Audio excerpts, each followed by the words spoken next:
வணக்கம். இந்த பதிவு 6ஆம் வகுப்பில் இருக்கிற நான்காம் இயல்னு சொல்லலாம், இல்லை செகண்ட் டேர்மில் ஃபஸ்ட் இயல்னு சொல்லலாம். இது கல்வி. எல்லா ஸ்டாண்டர்ட்லேயுமே பார்த்திங்கன்னா 4ஆம் இயல் வந்து கல்விக்கு முக்கியத்துவம் கொடுக்குறாப்புல தான் இருக்கும். கல்வி கண்ணெனத்தகும், எண்ணும் எழுத்தும் கண்ணெனத்தகுங்கிற மாதிரி இதில் ஹெட்டிங் கொடுத்துருக்காங்க.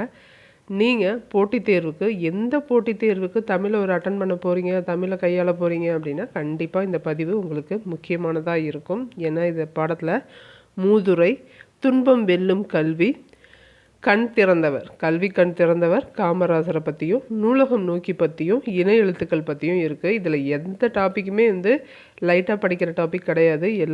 எல்லாத்துலேயுமே முக்கியமான இன்ஃபர்மேஷன்ஸ் இருக்குது. அதனால் எல்லாத்தையுமே நம்ம பார்க்கலாம்.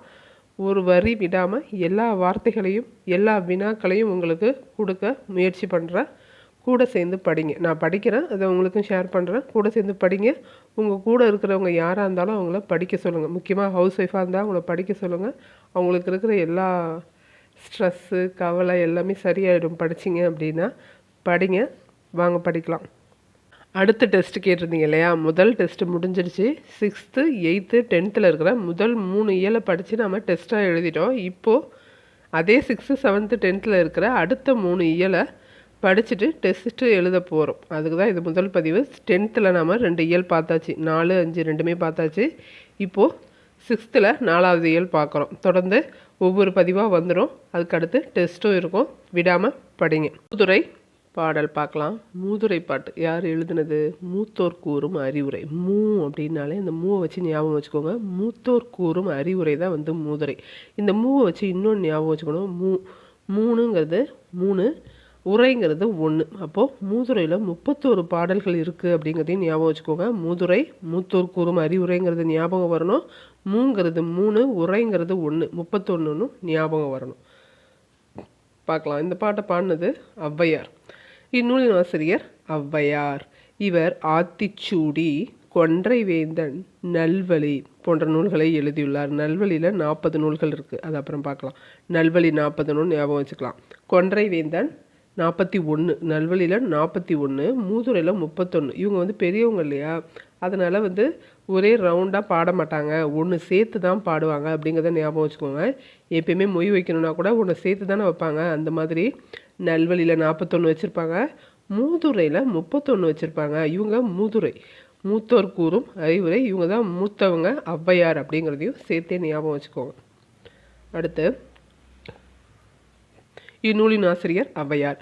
இவர் ஆத்திச்சூடி, கொன்றை வேந்தன், நல்வழி போன்ற நூல்களை இயற்றியுள்ளார். மூதுரை என்னும் சொல்லுக்கு என்ன பொருள்? மூத்தோர் கூறும் அறிவுரை. சிறந்த அறிவுரைகளை கூறுவதால் இந்நூலை என்னன்னு சொல்கிறோம்? மூதுரை அப்படின்னு சொல்கிறோம். இந்நூலில் 31 பாடல்கள் இருக்குது.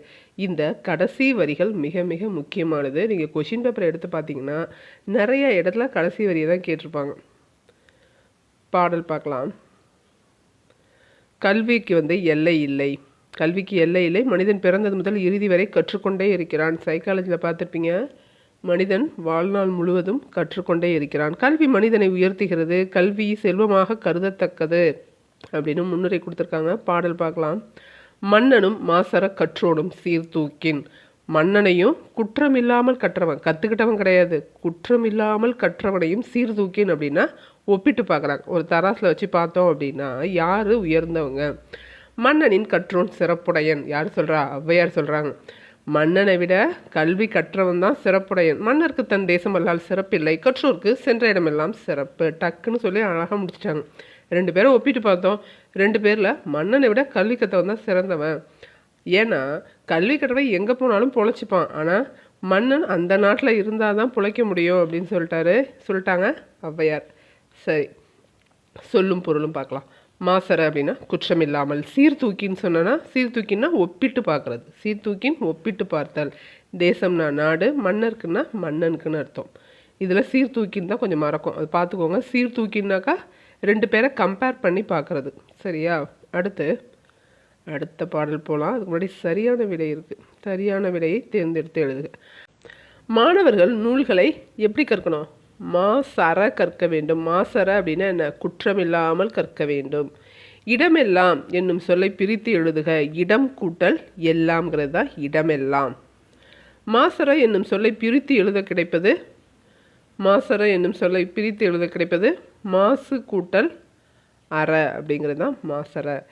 குற்றம் இல்லாதவர், இதை சேர்த்து எழுதுனா இம்மு கூட்டல் ஈ வந்து மீனும் வரும். அப்போது குற்றம் இல்லாதவர். சிறப்புடையவர் என்பதை சேர்த்து எழுதுனா என்ன கிடைக்கும்? சிறப்புடையவர், சிறப்புடையார். ஓகே, அப்போது ஆவண்ணா சிறப்புடையார்.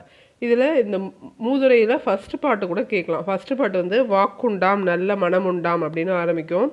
அது பிள்ளையாரை வணங்குற பாட்டு. வாக்குண்டாம் நல்ல மனமுண்டாம்னு பாடுவாங்க. அவங்க மூத்தவங்க, அதனால 31ன்னு எழுதுவாங்க அப்படிங்கிறதையும் கூட ஞாபகம் வச்சுக்கோங்க. அடுத்த பாட்டு துன்பம் வெல்லும் கல்வி. துன்பம் வெல்லும் கல்வி யார் பாடினது அப்படின்னு கேட்பாங்க. இந்த ஹெட்டிங்க கூட கேட்க வாய்ப்பு இருக்குது. யார் பாடினது? துன்பத்தை வெல்றதுக்கு பட்டு கட்டி துன்பத்தை வென்றாங்க, கல்யாணம் பண்ணி துன்பத்தை வென்றாங்க அப்படி கூட ஞாபகம் வச்சுக்கோங்க. துன்பம் வெல்லும் கல்வி. இவர் தான் வந்து பட்டுக்கோட்டை கல்யாண சுந்தரம். பட்டுக்கோட்டை கல்யாண சுந்தரம் இவர் தான். இதில் ஃபர்ஸ்ட் லைன் பாருங்கள். எளிய தமிழில் சமூக சீர்திருத்த கருத்துக்களை வலியுறுத்தினது யார் அப்படின்னு கேட்டாங்கன்னா பட்டுக்கோட்டை கல்யாண சுந்தரம். அதே மாதிரி உழைப்பாளியோட உயர்வை பாடினது யார், பாமர மக்களோட வாழ்க்கையை பாடினது யார் அப்படின்னு 3 சென்டென்ஸ் இருக்குது. அதில் இவருக்கு இந்த சென்டென்ஸ் தான் வரும். இதில் நிறைய பேர் குழம்புவாங்க. பட்டுக்கோட்டை, உடுமலை நாராயணகவி, மருதகாசி இதெல்லாம் இருக்குது. அதெல்லாம் கன்ஃபியூஸ் ஆகும். அதுக்கு கரெக்டாக படிச்சுக்கோங்க. எளிய தமிழில் சமூக சீர்திருத்த கருத்தை வலியுறுத்தினது யார்? நம்ம பட்டுக்கோட்டை கல்யாண சுந்தரம். இவர் திரை இசை பாடல்களில் உழைப்பாளிகளின் உயர்வை போற்றியவர். எப்படி? படத்தில் உழைப்பாளிகளின் உயர்வை போற்றியிருக்காரு நம்ம மக்கள் கவிஞர். மக்கள் கவிஞர்னு போற்றப்படுறது பட்டுக்கோட்டை கல்யாண சுந்தரம். எளிய தமிழில் சமூக சீர்திருத்த கருத்துக்களை வலியுறுத்தினதும் நம்ம பட்டுக்கோட்டை கல்யாண சுந்தரம் தான். அதே மாதிரி திரை இசை பாடல்களில் உழைப்பவர்களின் உயர்வை போற்றியவர் யார் அப்படின்னா மக்கள் கவிஞர் தான். இது புக்கில் கொடுத்துருக்க வாசகம் தான், ஆனால் இதை தான் அவங்க கேட்பாங்க. முக்கியமாக எஸ்ஜிடினாக்கா கண்டிப்பாக இது தான் கேட்குறாங்க. இந்த பாடல் வரியையும் எல்லா எக்ஸாம்லேயுமே பாடல் வரியை கேட்க ஆரம்பிச்சிட்டாங்க. குரூப் 1, குரூப் 2, குரூப் 4 எஸ்ஏ எக்ஸாமில் கூட பாட்டு வரி கேட்டிருக்காங்க. பார்க்கலாமா? பாடலை பாடுங்க. ஏட்டில் படித்ததோடு இருந்து விடாதே. இந்த தேங்கிறத மைண்டில் வச்சுக்கோங்க. ஃபஸ்ட்டு 4த்துலேயுமே வந்து தேங்கிறது வருது. ஏட்டில் படித்ததோடு இருந்து விடாதே, நீ ஏன் படித்தோம் என்பதையும் மறந்து விடாதே, நாட்டின் நெறிதவறி நடந்து விடாதே, நல்லவர்கள் தூற்றும்படி வளர்ந்து விடாதே, நல்லவர்கள் தூற்றும்படி வளர்ந்து விடாதே. டேஷ் கொடுத்துட்டு என்னன்னு கூட கேட்கலாம். நல்லவர்கள் தூற்றும்படி வளர்ந்து விடாதே. அடுத்த பேர பாருங்க. மூத்தோர் சொல் வார்த்தைகளை மீறக்கூடாது. மூத்தோர் சொல் வார்த்தைகளை மீறக்கூடாது. பண்பு முறைகளிலும் மொழிதனிலும் மாறக்கூடாது. மாற்றார் கைப்பொருளை நம்பி வாழக்கூடாது. மானமில்லா கோழையுடன் சேரக்கூடாது. மூத்தோர் சொல்கிறவங்கள மீறாத, முறைகள்லையும் மொழிகளிலையும் மாறாத, மற்றவர் கைப்பொருளை நம்பி இருக்காத, மானமில்லாத கோழையோட சேராத அப்படின்னு சொல்கிறாரு பட்டுக்கோட்டை கல்யாண சுந்தரம். ஹெட்டிங் வந்துச்சு பாருங்கள். துன்பத்தை வெல்லும் கல்வி கற்றிட வேண்டும், நீ சோம்பலை கொள்ளும் திறன் பெற்றிட வேண்டும், வம்பு செய்யும் குணம் இருந்தால் விட்டிட வேண்டும், அறிவு வளர்ச்சியிலே வான்முகட்டை தொட்டிட வேண்டும், வம்பு செய்யும் குணம் இருந்தால் விட்டிட வேண்டும், வளர்ச்சியிலே வான்முகட்டை தொட்டிட வேண்டும், வெற்றி மேல் வெற்றி வர, விருது வர, பெருமை வர, மேதைகள் சொன்னது போல் விளங்கிட வேண்டும், பெற்ற தாயின் புகழும் நீ பிறந்த மண்ணின் புகழும் வற்றாமல் உன்னோடு வாழ்ந்திட வேண்டும், வெற்றி மேல் வெற்றி வர, விருது வர, பெருமை வர, மேதைகள் சொன்ன மாதிரி நீ விளங்கிடணும், பெற்ற தாயின் புகழும் நீ பிறந்த மண்ணின் புகழும் வற்றாமல் உன்னோடு வாழ்ந்திட வேண்டும்னு கடைசியாக அப்படியே நமக்கு வாழ்த்து சொல்கிற மாதிரி முடிக்கிறாரு. நீ நல்லா இருக்கணும், எல்லாமும் உன் கூட இருக்கணும் அப்படின்னு நல்லா வாழணுங்கிற மாதிரி முடிச்சிருக்காரு. ஓகேவா? பட்டுக்கோட்டை கல்யாண சுந்தரம். ஒவ்வொரு வரிகளையும் ஞாபகம் வச்சுக்கோங்க. அடுத்து சொல்லும் பொருளும் பார்க்கலாமா? தூற்றும்படி அப்படின்னா இகழும்படி, மூத்தோர்னா பெரியோர், மேதைகள்னா அறிஞர்கள், மாற்றாருங்கன்னா மற்றவர்கள், அடுத்தவங்கள தான் வந்து மாற்றாருன்னு சொல்கிறாரு. நெறினா வழி, வற்றாமல்னா குறையாமல், வற்றாமல்னா குறையாமல். சரியான விடை பார்க்கலாம். மாணவர் பிறர் டேஷ் நடக்கக்கூடாது, தூற்றும்படி நடக்கக்கூடாது. நாம் டேஷ் சொல்படி நடக்க வேண்டும், மூத்தோர் சொல்படி நடக்க வேண்டும். கைப்பொருள் பிரித்து எழுதுக. கை கூட்டல் பொருள் தான் வந்து கைப்பொருள். கை கூட்டல் பொருள் கைப்பொருள். மானம் இல்லா, இம்மும் ஈயும் சேர்ந்தா என்ன ஆகும்? மீன்னு சொல்லியிருக்கேன். அப்போது மானமில்லா. அடுத்து இப்போ தான் உரைநடை கொடுக்குறாங்க. கல்வி கண் திறந்தவர் யார்? நம்ம காமராஜர். கல்வி கண் திறந்தவர் காமராஜர். ஒரு 4 நிகழ்வுகளை காட்டுறாங்க. அந்த 4 நிகழ்வுகள் கூட கொஞ்சம் தெரிஞ்சுக்கோங்க. அதை விடவும் அவரை பற்றின முக்கியமான தகவலையும் தெரிஞ்சுக்கலாம். ஓகேவா? கல்வி நிலையங்கள் காலந்தோறும் மாறி வருகின்றன. தொடக்கத்தில் ஆசிரியரின் வீட்டிலேயே தங்கி மாணவர்கள் கல்வி கற்றனர். பிறகு நாள்தோறும் ஆசிரியர் வீட்டுக்கு சென்று கல்வி கற்றனர். அதன் பிறகு பொதுவான ஒரு இடத்திற்கு மாணவர்களும் ஆசிரியர்களும் கற்பித்தனர். இவையே இன்றைய பள்ளிக்கூடங்கள் ஆகும். முன்பு ஒரு சில ஊர்களில் மட்டுமே பள்ளிகள் இருந்தன. இன்று பள்ளிகளின் எண்ணிக்கை அதிகரித்துள்ளது. இத்தகைய கல்வி புரட்சிக்கு வித்திட்டவரை பற்றி அறிந்து கொள்வோம் வாருங்கள். நீங்கள் எக்ஸாம் எழுத போகிறீங்க, எக்ஸாமுக்கு தான் படிக்க போகிறீங்க, எக்ஸாம் எழுதி கவர்மெண்ட் வேலை தான் வாங்க போகிறீங்க அப்படின்னா உங்களோட நடத்தைகளை முதல்ல மாற்றுங்க. ஏன்னா ஒரு ஒரு ஒரு குறிக்கோளை அடைக்கணும்னா முதல்ல ஒரு குறிக்கோளை அடையணும் அப்படின்னா உங்களோட நடத்தை மாற்றம் மிக மிக முக்கியமானது. எதை ஒன்றா இருந்தாலும் படிக்கணுமா அப்படின்னு நினைக்காதீங்க. இதை படிக்காமல் விட்டுடலாமா அப்படின்னு தயவு செஞ்சு நினைக்காதீங்க. இதை படித்தா நமக்கு என்ன கிடைக்கும்னு நினைங்க. அதே மாதிரி நம்ம எழுதணும், எதா இருந்தாலும் எழுதணுங்கிற ஒரு மாற்றிக்கோங்க. உங்களை இப்படி படிச்சிடலாமா, பிடிஎஃப் வாங்கி படிச்சிடலாமா, இப்படியே மெமரி பண்ணிடலாமா, அப்படியே கேட்டே மெமரி பண்ணிடலாமா அப்படிங்கிறத விட நமக்கு எது முக்கியமானதோ அதுக்கு தகுந்த மாதிரி நம்ம நடத்தைகளை மாற்றிக்கோங்க. பார்க்கலாமா? நிகழ்வு 1. ஆடு மேய்ச்சிட்ருக்காங்க. ஆடு மேய்க்கிற சிறுவரை பார்த்து காமராஜர் இறங்கி வந்து கேட்குறாரு, ஏன்ப்பா நீங்கள் ஸ்கூலுக்கு போகலையா அப்படிங்கவும், எங்கள் ஊரில் பள்ளிக்கூடமே இல்லை, எங்கள் ஊரில் அதெல்லாம் எங்கள் ஊரில் கிடையாதுன்றான் பாருங்க. எங்கள் ஊரில் பள்ளிக்கூடமே இல்லை அப்படிங்கிறதுக்கு நீங்கள் ஸ்கூல் கட்டினா பள்ளிக்கூடம் போவீங்களா அப்படிங்கிறதுக்கு போவோன்றாங்க. அடுத்த நிகழ்வு. இந்த நிகழ்வுக்கு அப்புறம் தான் அவர் ஊர்தோறும் பள்ளிக்கூடங்களை திறக்கிறாரு. அதுக்கப்புறம் இன்னொரு நிகழ்வு. பள்ளி விழா ஒன்றுக்கு பங்கேற்க செல்லும்போது படிப்பறிவு இல்லாததால் தான் நாடு முன்னேற்றம் அடையும், எனவே தான் நாடு முழுக்க 5000 பள்ளிகளை திறக்க முடிவு பண்ணியிருக்கோம் அப்படின்னு சொல்கிறாரு. எவ்வளோ? 5000 பள்ளி. எப்படி அப்படின்னா எவ்வளவு தூரம் நடந்து போவீங்க, நடக்கக்கூடாதுங்கிறதுக்காக தான் 1 மைல் தூரத்தில் ஆரம்ப பள்ளியும் 3 மைல் தூரத்தில் நடுநிலை பள்ளியும் 5 மைல் தூரத்தில் உயர்நிலை பள்ளியும் இருக்கணும் அப்படின்னு நான் திட்டம் தீட்டியிருக்கேன் அப்படின்னு சொல்லியிருப்பாரு. 1 மைல் தூரத்தில் தொடக்கப்பள்ளி, 3 மைல் தூரத்தில் நடுநிலை பள்ளி, 5 மைல் தூரத்தில் உயர்நிலை பள்ளியும் இருக்கணுங்கிறது திட்டம்னு சொல்லி பேசியிருப்பார். அடுத்து 3வது நிகழ்வு. பள்ளிக்கூடத்துக்கு தேசிய கொடி ஏற்ற போகும்போது ஒரு பையன் மயக்கம் அடைஞ்சு விழுந்துருவான். அப்போ தண்ணி தெளித்து அவனை கேட்கும்போது காலையில் சாப்பிட்டியா அப்படின்னு கேட்பாங்க. இல்லை அப்படின்னு சொல்லுவான். அந்த நிகழ்வு தான் வந்து அவருக்கு மாணவர்களுக்கு ஒரு வேளை உணவாவது கொடுக்கணும் அப்படிங்கிற ஒரு மோட்டிவ் கொண்டு வந்துடும். பசங்களை கண்டிப்பாக சாப்பாடு போட்டு தான் படிக்க வைக்கணும் அப்படிங்கிற மோட்டிவ்க்கு காமராஜரை வர வச்சிடும் இந்த நிகழ்வு. அடுத்து பரமக்குடி தரைப்பாலத்தை கடக்கும்போது பரமக்குடி தரைப்பாலத்தை கடந்து போகிறாரு காமராஜர். அப்போ கேட்பார், இந்த ரோட்டில் தண்ணி போகும்போது எப்படி மக்கள் போவாங்க, ஸ்கூலுக்கு போவாங்க அப்படின்னு கேட்பாரு. மழை காலத்தில் ஸ்கூலுக்கு போக மாட்டாங்க அப்படின்றவாரு. யார்? அந்த அதிகாரி, கூட இருக்கிற அதிகாரி. மாணவர்கள் பள்ளிக்கு வரமாட்டார்கள் ஐயா அப்படின்னு சொல்லிடுவார். அப்படியா? அது எப்படி இப்படி பண்ண முடியும் அப்படின்னோடனே, நம்ம தான் வந்து 3 கிலோமீட்டருக்கு தானே போட்டிருக்கோம், நாம் எப்படி விதியை நாமளே விதியை போட்டு எப்படி மீறுறது அப்படிங்கவும், அதெல்லாம் இல்லை, நீ இந்த தரைப்பாலத்தை காரணம் காட்டி மனு கொடு, நான் அதுக்கு சரி பண்ணுறேன் அப்படின்னு சொல்லி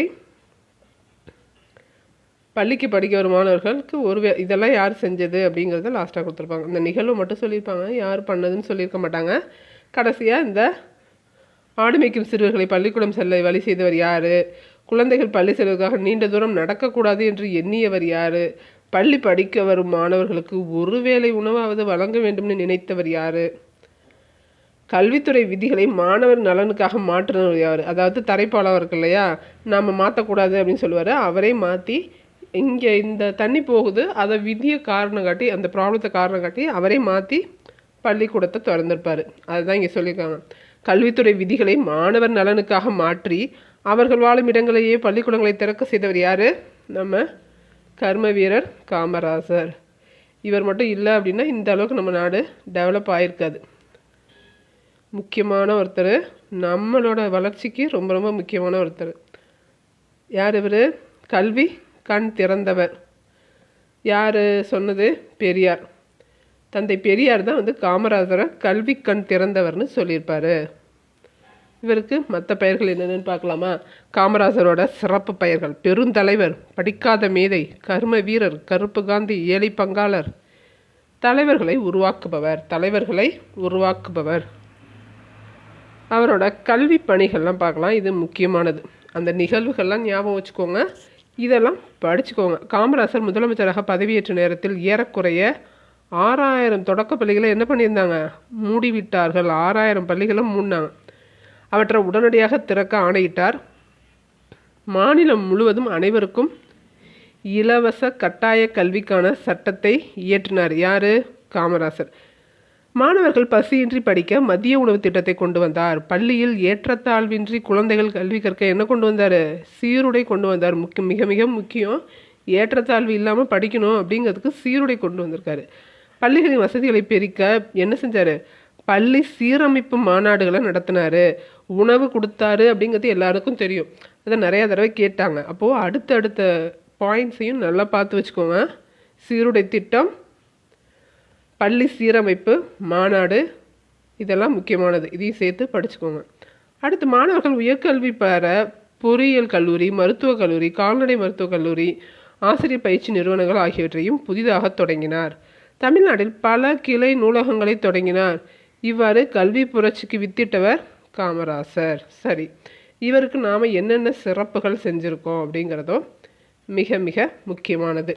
மதுரை பல்கலைக்கழகம் தான் காமராசர் பெயர் சூட்டப்பட்டுள்ளது. அதே மாதிரி சென்னையோட உள்நாட்டு விமான நிலையத்துக்கும் யாரோட பேர் தான் வச்சுருக்காங்க? காமராசர் பெயர் தான் வச்சுருக்காங்க. மதுரை பல்கலைக்கழகம், சென்னை உள்நாட்டு விமான நிலையம், ரெண்டுக்கும் காமராசர் பெயர். சரி, அவருக்கு எப்போ பாரத ரத்னா வழங்கினாங்க அப்படின்னா 1976. அவர் 75 இறப்பார்.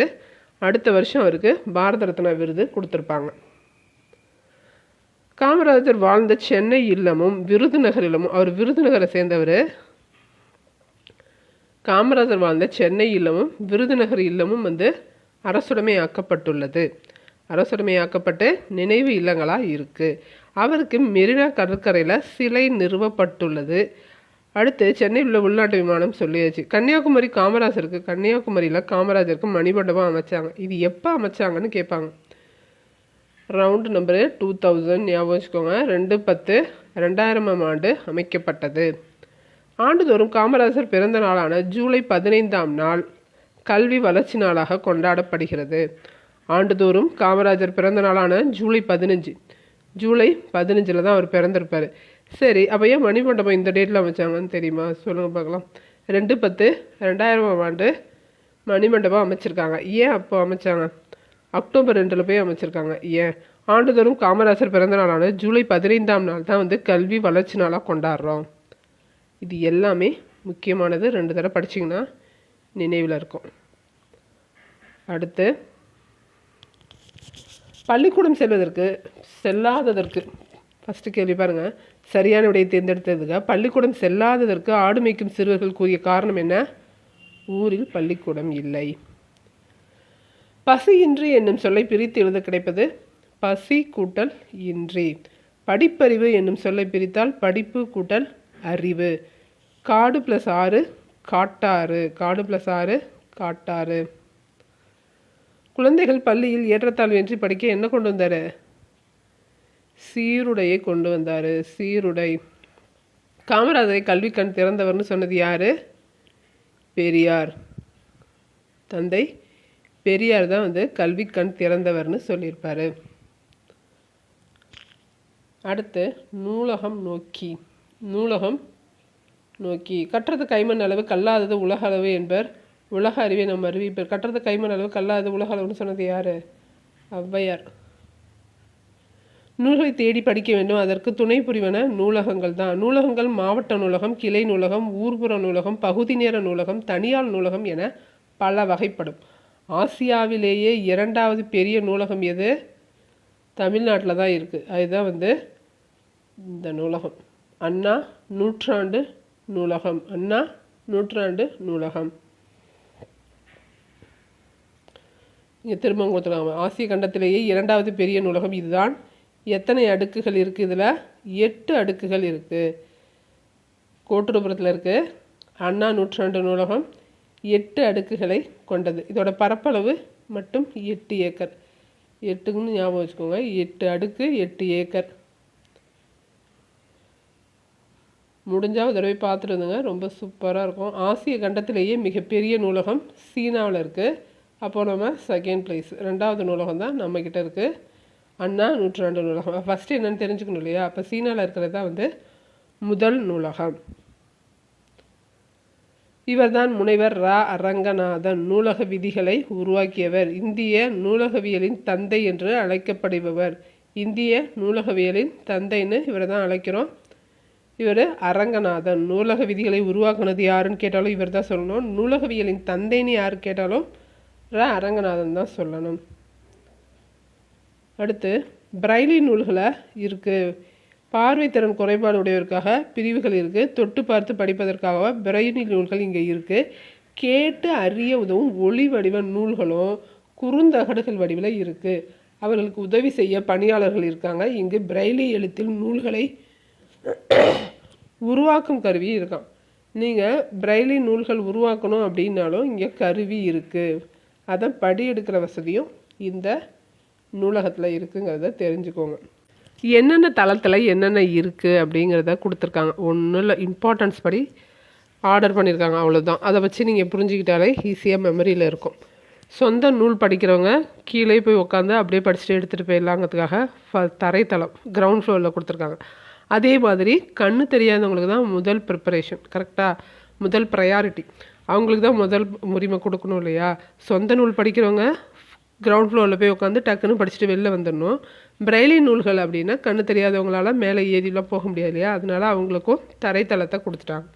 அடுத்து குழந்தைங்களுக்கு அடுத்த முன்னுரிமை கொடுத்துருக்காங்க. ஃபர்ஸ்ட் ஃப்ளோர் வரைக்கும் தான் குழந்தைங்க போகலாம். குழந்தைகள் பிரிவு, பருவ இதழ்கள் பிரிவு ரெண்டும் வந்து முதல் தளத்தில் இருக்குது. குழந்தைங்க ஃபஸ்ட்டு கண்ணு தெரியாதவங்க, அடுத்து குழந்தைங்க, அதுக்கடுத்து நம்ம தமிழ்நாடு இல்லையா? அதனால் 3வது தமிழ் நூல்கள் இருக்குங்கிறத ஆர்டர் பண்ணிக்கோங்க. ஃபஸ்ட்டு கண்ணு தெரியாதவங்க, அதுக்கடுத்து குழந்தைங்க. ஃபஸ்ட் ஃப்ளோரில் குழந்தைங்க, செகண்ட் ஃப்ளோரில் தமிழ் நூல்கள் இருக்குது. 3வதாக யார் வரா? கணினி அறிவியல், தத்துவம், அரசியல். 3வது நம்ம கணிப்பொறிக்கு கொடுத்துருக்கோம். சாரி, 3வது தான் கரெக்டு. 3வது கணிப்பொறிக்கு கொடுத்துருக்கோம். 4வதாக தான் நம்ம பொருளியலை பார்க்குறோம். 4வது தான் வந்து பொருளியல். 4 ரூபாய் இருந்தாலே போதும்னு நம்ம நினைக்கிறோம். 4வது பொருளியல், சட்டம், வணிகம், கல்வி. வணிகவியல், கல்வி, பொருளியல். 4வது பொருளியல். 5வது கணிதம். 5ஆம் தளம் தான் வந்து கணிதம். அதுக்கப்புறமும் வந்து 6 வந்து வேளாண்மைங்கிறது வருங்க. வேளாண்மை 6ல் வருது. 6 ஓன்னா தான் வந்து வேளாண்மை செய்ய முடியும். அப்போ தான் வந்து பொறியியலும் திரைப்படமும் பார்க்க முடியும். ஞாபகம் வச்சுக்கோங்க. 6 ஓடி வேளாண்மை செஞ்சு பொறியியலும் திரைப்படமும் பார்க்க முடியும். ஞாபகம் வச்சுக்கோங்க. 7 வருஷம், 7 ஆண்டு பற்றி நம்ம தெரிஞ்சுக்கலாம். வரலாறு 7 ஆண்டுகளை பற்றி தெரிஞ்சுக்க முடியும். வரலாறு பார்த்து சுற்றுலா போயிடலாம். இது மட்டும் இல்லாமல் இந்த 7ஆம் தளத்தில் என்ன இருக்குது அப்படின்னா அரசு கீழ்திசை சுவடிகள் நூலகம் இருக்குது. 7ஆம் தளத்தில் தனியாக ஒரு நூலகம் இருக்குது. அரசு கீழ்திசை சுவடிகள் நூலகம் இங்கே இருக்குது. இதையும் 7ஆம் தளத்தில் பார்த்துக்கோங்க. 6ஆம் தளத்தில் வேளாண்மை, 7ஆம் தளத்தில் வரலாறு, இது இல்லாமல் கீழ்திசை சுவடிகள் நூலகமும் இருக்குது. 8ஆம் தளம் வந்து கல்வி தொலைக்காட்சியும் டிவி பார்க்கணும் அப்படின்னா 8ஆம் தளத்துக்கு தான் போகணும். கல்வி தொலைக்காட்சி. இது இல்லாமல் அங்கே ஆஃபீஸும் இருக்குது. நூலகத்தோட ஆஃபீஸ் பிரிவும் அங்கே தான் இருக்குது. ஓகேவா? முதல்ல கண்ணு தெரியாதவங்க, அடுத்து குழந்தைங்க, அதுக்கடுத்து தமிழ் நூல்கள், 3வதாக தான் கணினி. 3வது கணினி அறிவியல், அரசியல் நூல். 4 தான் பொருளியல். 4 ரூபாய் இருந்தால் போதும். பொருளியல், சட்டம், வணிகவியல். 5 தான் வந்து கணிதம், அறிவியல், மருத்துவம். 6 வந்து வேளாண்மை. 6 இருந்தால் தான் வேளாண்மை செய்ய முடியும்னு ஞாபகம் வச்சுக்கோங்க. 7னா 7 ஆண்டுகளை பற்றி படிக்கிறோம். வரலாறு, சுற்றுலா. அந்த 7ஆம் தளத்தில் கீழ்த்திசை சுவடிகள் நூலகமும் இருக்குது. நூலகத்தில் படித்து உயர்நிலை அடைந்தவர்களோட பெயர்கள்: அறிஞர் அண்ணா, ஜவஹர்லால் நேரு, அண்ணல் அம்பேத்கர், காரல் மார்க்ஸ். இவங்கெல்லாம் வந்து நூலகத்தில் மட்டுமே படித்து உயர்ந்தவர்கள். நடமாடும் நூலகங்கிறதையும் அரசு தொடங்கி இருக்குது. தமிழக அரசு நடமாடும் நூலகம் என்னும் திட்டத்தை தொடங்கி இருக்குங்கிறதையும் பார்த்துக்கோங்க. நடமாடும் நூலகம் திட்டம் அரசால் தொடங்கப்பட்டுள்ளது. சிறந்த நூலகர்களுக்கான டாக்டர் ரா அரங்கநாதன் விருது வழங்கப்படுகிறது. சிறந்த நூலகர்களுக்கு வழங்கப்படும் விருது அரங்கநாதன் விருது. இணை எழுத்துக்கள் தான் கொடுத்துருக்காங்க. ரொம்ப ஈஸி தான் இணை எழுத்துக்கள். ரொம்ப சின்ன டாபிக் தான் பாருங்கள். ஒலிக்கும் முயற்சி பிறக்கும் இடம் ஆகியவற்றில் ஒற்றுமை உண்டு. அவ்வாறு வர்ற எழுத்துக்களை என்னன்னு சொல்கிறோம்? இணை எழுத்துக்கள்னு சொல்கிறோம். 6 வல்லின மெய் எழுத்துக்களுக்கும் 6 மெல்லின எழுத்துக்களும் இணை எழுத்துக்களாகும். மெல்லின மெய் எழுத்தை அடுத்து பெரும்பாலும் அதன் இனமாகிய வல்லின எழுத்துக்கள் வரும். மெல்லினத்துக்கு பக்கத்தில் வல்லினம் தான் வரும். சரி, மெல்லினம்னா என்ன, வல்லினம்னா என்னன்னு தெரிஞ்சால் தான் நான் சொல்கிறதே உங்களுக்கு புரியும். ஓகேவா? 18 எழுத்துக்கள் இருக்கு இல்லையா? 18 எழுத்துக்கள் என்ன, முதல் எழுத்துக்கள் மொத்தம் எத்தனை, உயிரெழுத்துக்கள் எத்தனை, இதெல்லாம் தெரிஞ்சால் தான் நான் சொல்கிறது புரியும். உயிரெழுத்துக்கள் 12, மெய்யெழுத்துக்கள் 18. உயிரெழுத்து 12, மெய்யெழுத்து 18 இருக்கு இல்லையா? அந்த உயிரெழுத்து 12னா ஆலேருந்து அக்கு வரைக்கும் இருக்கிறது உயிரெழுத்து. இந்த 18 இருக்கு இல்லையா மெய்யெழுத்து, க ஞ ச இக்கு இங்குன்னு வருது இல்லையா? அந்த 18ல் தான் 6 6ஆக பிரிச்சுருக்காங்க. அதில் தான் முதல்ல வல்லினம், அடுத்து மெல்லினம். முதல்ல வல்லினமும் மெல்லினமும் பார்க்கலாம். அவங்க என்ன சொல்லியிருக்காங்க? மெல்லின எழுத்தை அடுத்து என்ன எழுத்து தான் வரும் பாருங்கள். மெல்லின எழுத்தை அடுத்து பெரும்பாலும் தான் சொல்லியிருக்காங்க. அதன் இனமாகிய வல்லின எழுத்து வரும். இப்போது ஒரு வார்த்தை சொல்கிறேன் பாருங்கள். கண்டம், கண்டம்னு எழுதிட்டீங்களா? கண்டம், பிண்டம், தண்டம், மண்டபம், இந்த மாதிரி எந்த வார்த்தைங்க எடுத்துக்கிட்டிங்கனாலும் இந்த இன்னுக்கு பக்கத்தில் டா தான் வரும். நீங்கள் கசட தவற வல்லினம், எரழ வள மெல்லினம். கசட தவற ஞஞ நமன, கசட தபரவும் ஞனன நமனாவும் பார்க்கலாம். எரழ வள நம்ம அடுத்து பார்க்கலாம். இப்போ கசட தபரில் டா வந்திருக்கு. இந்த நாக்கு அடுத்து டா தான் வரும். இதை தான் இணை எழுத்துன்னு சொல்கிறோம். ஒவ்வொரு வார்த்தைக்குமே பாருங்கள், இங்குக்கு பக்கத்தில் கா வரும், இங்குக்கு பக்கத்தில் க, இஞ்சுக்கு பக்கத்தில் ச, இன்னுக்கு பக்கத்தில் ட, இந்துக்கு பக்கத்தில் த, இம்முக்கு பக்கத்தில் ப. தென்றல், மன்றல், கொன்றல் அப்படின்னு இந்த இன்னு வருது அப்படின்னா அது பக்கத்தில் ரா தான் வரும். மேக்சிமம்னு அவங்களே சொல்லிட்டாங்க, பெரும்பாலும் வரும். அதனால தான் அதை இணை எழுத்துக்கள்னு சொல்கிறோம். ஓகேவா? இந்த மாதிரி நீங்கள் வார்த்தைகள் நிறைய யூஸ் பண்ணி பாருங்கள். அடுத்து பாருங்கள், இடையின எழுத்துக்கள் 6ம் எரழ வளல ஒரே இனமாக இருக்குது. இதை அடுத்து பார்க்கலாம். இங்கே இது மட்டும்தான் கொடுத்துருக்காங்க. இடையின எழுத்துக்கள் 6 எரழ வளல இருக்கு இல்லையா? அது ஒரே இனமாக இருக்குது. மற்றபடி மெல்லினத்துக்கு பக்கத்தில் என்ன வரும்? வல்லினம் தான் வரும். மெல்லின எழுத்துக்கு இணை எழுத்து வல்லினம். அதே மாதிரி உயிரெழுத்துக்கள் கொடுத்துருக்காங்க பாருங்கள். உயிரெழுத்துக்கு அதோட இனமாக எது வரும் அப்படின்னா, குறில் எழுத்துக்கு நெடிலும், நெடில் எழுத்துக்கு குறிலும் வரும். ஆ வரும், ஈக்கு ஈ வரும், ஊக்கு ஊ வரும். அந்த மாதிரி அதோட இனமான எழுத்தே வரும். அதோட பக்கத்தில் குறில் எழுத்தே வரும். பாருங்கள், மெய்யெழுத்துக்களைப் போலவே உயிரெழுத்துக்களிலும் இணை எழுத்துக்கள் உண்டு. உயிரெழுத்துக்களில் குறிலுக்கு நெடிலும், நெடிலுக்கு குறிலும் இணை எழுத்துக்கள் ஆகும். குறில் எழுத்து இல்லாத ஐ என்ன செய்யும் அப்படின்னா ஈயை எடுத்துக்கும். ஐ அப்படின்னு முடியுதுல, ஈல தானே முடியுது. அதனால குறில் எழுத்து இல்லாத ஐ எழுத்து எதை எடுத்துக்கும்? ஈங்கிற எழுத்தை இனமாக இருக்கும். அதே மாதிரி அவ்வு அப்படிங்கிற எழுத்துக்கு ஊ என்பது இணை எழுத்தாக வரும். எல்லாமே ஸ்டேட்மெண்ட்டாக கேட்க வாய்ப்பு இருக்குது. நல்லா கவனமாக பார்த்துக்கோங்க. அவுங்கிற எழுத்துக்கு ஊங்கிறது தான் இணை எழுத்தாக வரும். சொல்லில் உயிரெழுத்துக்கள் சேர்ந்து வருவது இல்லை. எப்படி? சொல்லில் உயிரெழுத்துக்கள் சேர்ந்து வருவது இல்லை. அளபெடையில் மட்டும் நெடிலை தொடர்ந்து அதன் இனமாகிய குறிலெழுத்துக்கள் சேர்ந்து வரும். ஓதல், தூவும், தழியி இந்த மாதிரி வரும். சாதாரணமாக வராது, அளபெடையில் மட்டும் இந்த மாதிரி சேர்ந்து வரும். அடுத்து இன்னொன்று கொடுத்துருக்காங்க பாருங்கள். எழுத்துக்களில் ஆயுத எழுத்துக்கு மட்டுமே இணை எழுத்து இல்லை. எந்த எழுத்துக்கு இணை எழுத்து இல்லை? ஆயுத எழுத்துக்கு மட்டுமே இணை எழுத்து இல்லை. பாக்கி எல்லாத்துக்கும் இணை எழுத்துக்கள் இருக்குது. குறிலுக்கு நெடில் வரும், நெடிலுக்கு குறில் வரும், வல்லினத்துக்கு மெல்லினம் வரும். அதனால் நாம் ஆயுத எழுத்துக்கு மட்டும் இணை எழுத்து இல்லைங்கிறத தெரிஞ்சுக்கோங்க. இதில் பார்த்தீங்கனாலே தெரியும். தங்க, பாப்பா, சிங்க, பொம்மை, பஞ்சு, பண்டம், பந்தல், கம்பம், தென்றல், தெவிட்டாத, இன்பம், இதில் இன்பம் வரும். இந்த மாதிரி வார்த்தைகளை நீங்கள் எங்கே பார்த்தாலும் அதில் கசட தபராவை பொருத்தி பார்த்தீங்கனாலே உங்களுக்கு இது எப்போவுமே மனசுலேருந்து மாறாது. கசட தபர ஞன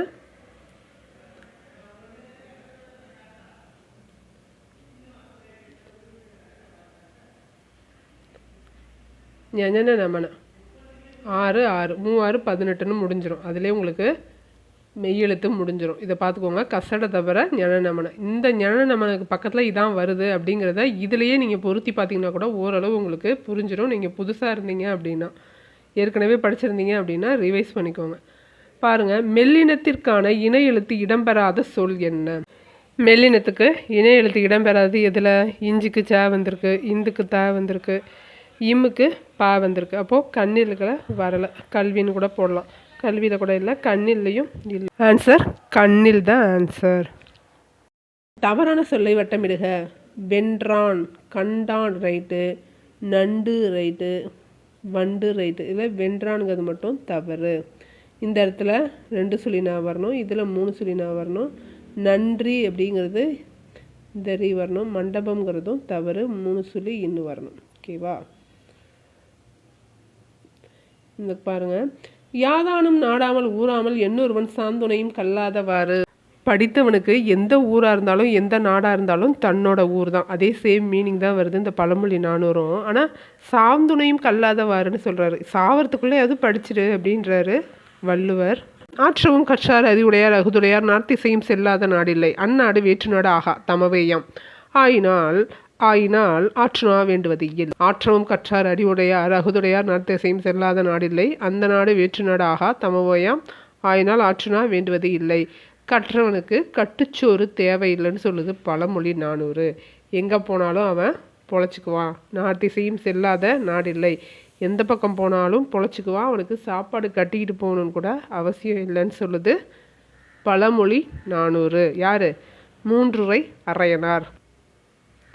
இங்கே பாருங்கள், கீழே கொடுக்கப்பட்டுள்ள தலைவர்களின் பிறந்த நாள் எந்த நாளாக கொண்டாடப்படுகிறது? காமராசர் பிறந்த நாள் கல்வி வளர்ச்சி நாளாக கொண்டாடப்படுது. டாக்டர் ராதாகிருஷ்ணன் அவர் ஒரு டீச்சரு, அதனால் ஆசிரியர் தினமாக கொண்டாடப்படுகிறது.